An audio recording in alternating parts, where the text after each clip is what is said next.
is all just a facade. Yeah. I play with my toes. Oh, dude, that's pretty cool. Yeah. We should start a band. Well, we had a guy a few episodes back named Johnny Sonic who's actually a dentist and not a musician at all, so,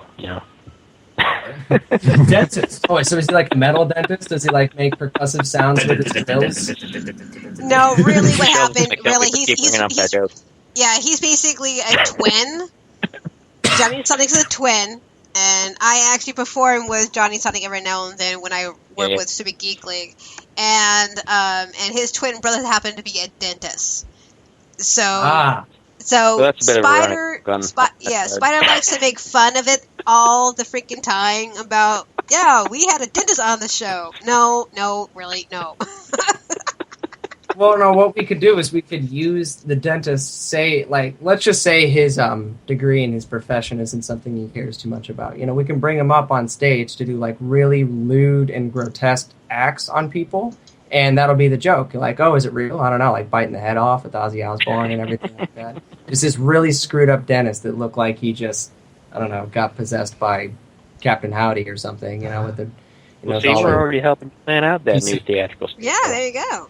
Well, I'll tell Johnny so I see him. But he can't kill us. Yeah, Johnny's got to get his brother. Only people that we don't like, and maybe some people we don't know. Just to balance it out. Because, we don't discriminate. It's not like a vengeance thing. It's an artistic thing. No, this is messed up. It's getting weird. Thanks a lot, Spider. Start the whole thing. Okay. Whenever I go to jail for all of this, I'm going to say that you gave me the idea. So, the show is going to get more followers because you're associated with a lewd murder in front of maybe, 25 people. No, I'm kidding. That's all I need. Well, I see that's all you need. That actually kind of bridges pretty well in something else we wanted to talk about as well. Oh? Something... Yeah, so, that's pretty messed up that was a nice transitional conversation piece. But, whatever works, right? We're winging it. So, something that we're into, and by into, I mean into dissecting, rather, is, an essence of media culture. Some of the newer music that we're working on, we're trying to look at society as a whole and kind of flip it upside down and point out some almost logical fallacies that exist in our culture. There's this, very large fascination with breast, and it's sexualized everything, you know what I mean? And that's not a problem with that, unless you want there to be a problem with that, which, that's a different conversation, different radio show. Right. But, then those same people that are like, wow, man, that's a great rack, are going to be like, no, you can't feed your kid here. That's gross, man. Yeah. When in reality, it's like, it's the same thing, We're all just human. Right. So in a sense, we're playing for public breastfeeding. Yes, that's exactly that's actually why we're here. See, that existential question, that's promote free the nipple. Mm-hmm. That's very good. That's a very good issue that you guys are promoting. See, that's the real... that's why we became a band, ultimately. I was reading Tumblr one day, and ultimately, that's one of my catchphrases. I was on Tumblr one time, and I was like, whoa, this is a pretty cool post, man. I'm going to talk about that. On serious level, though. No, we're done. Yeah. No, I'm kidding. Keep going. No, from my perspective with how we are progressing with the newer music and with some things that we mention in our EP, the TV and the screens and things like that are a large symbol that we like to use, like with our stage props and in the song 2084. And with certain other ideas that we have, we really like the TV screens and video screens and computer screens and things like that as a symbol, or at least that's how we like to think about it. They say that the eye is the window to your soul and the window into your character, and we feel like the screens are the modern window into humanity's character, and we kind of take some jabs at it, and I mean, we have all these characters like the Kardashians, you know what I mean, that really aren't doing a lot for society as a whole. We have almost human any given moment. Yeah, in almost any given moment, you could there is something terribly tragic happening to somebody in the world because of some lack of ability to, you know, have money towards the right resources to get water and food. You know, there's people, you know, there's drone strikes going on. People are losing their homes, their families, their lives. And, you know, we have like this fixation on media culture that, you know, almost takes us away from that. You know, we're more concerned about becoming the archetype of what this fictitious idea of perfection is.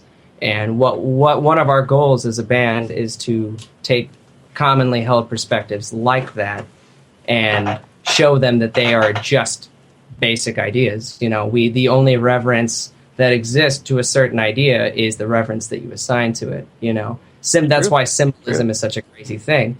You know, one person can look at the American flag and go, God bless America, yeah. You know, and, you know, most people are going to be like, you know, that's, you know, a proud American. For Americans, most people are going to say that. But, you know, in places, other parts of the world, you know, that's going to be a completely different thing. But the symbol is still the same. You know, you have that with all sorts of religious symbols. You know, you put a cross somewhere in the Middle East, or you put a, you know, the type of diverging type of, religious type of, you know, issues that we have in this world. It's all about the symbolism, you know, in inverting the perspective in a way. And the book 1984, which is what the song 2084 is about, it's by George Orwell. And most people have read it, and if you haven't read it, you really should, because it's personally one of my favorite novels.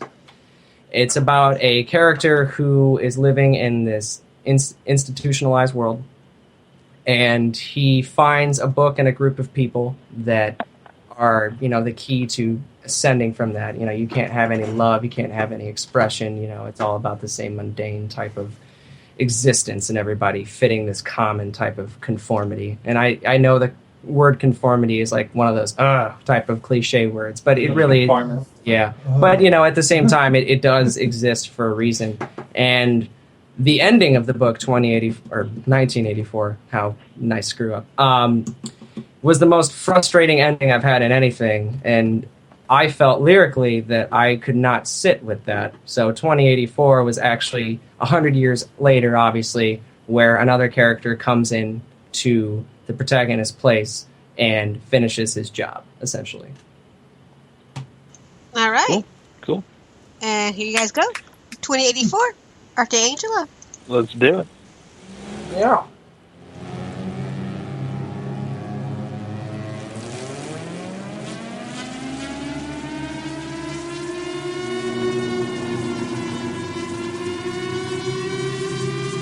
To those who can hear me, I say, do not despair. The hate of men will pass, and dictators die, and the power they took from the people will return to the people. And so long as men die, liberty will never perish. Don't give yourselves to brutes, men who despise you, enslave you, who regiment your lives, tell you what to do, what to think, or what to feel. Let us fight in a world of reason, a world where science and progress will lead to all men's happiness. Soldiers, in the name of democracy, let us all unite! I'm so sick and tired of always hearing the same lie. They're not about slavery.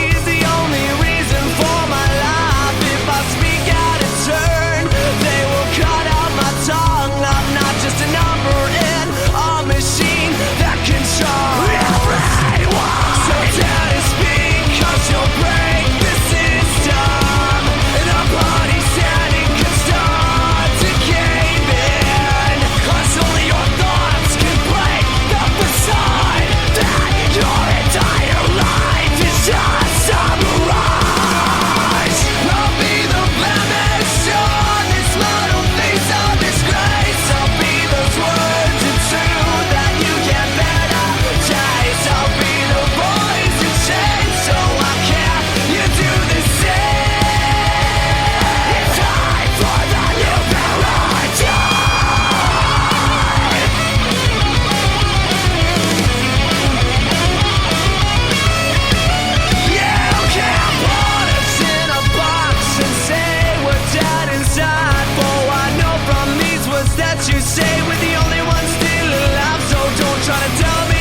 about the music.